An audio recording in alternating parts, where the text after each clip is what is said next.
guys, nagising ako, umihi ako ng alas 12. Hindi mo makatulong ng gabi ako kanina. So ito talaga ang gising namin ni Nana. Ito din sa Siglusines, Agayan. So, naka-charge naman ito. Dinirect ito, pinadirect namin to. Hindi na siya nagpatay-patay. Ayan, basta nagkagano siya. Para na siyang amplifier. So, itong huli natin. For this morning, nag-init na ako ng tubig. Nagprito ng isda. Ano ko sa January mag kasi babaon yun. Ayan, saka si siya. Ito. Hallelujah.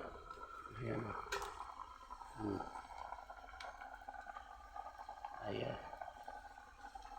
Hala, nagpainit ang ano. Nagpainit ang pagong namin.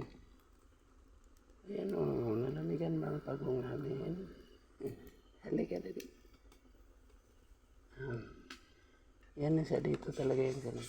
Lalagay. Lagi na may espasyo dito.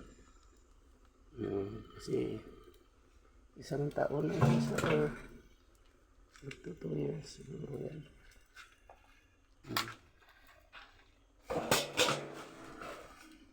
Ganun.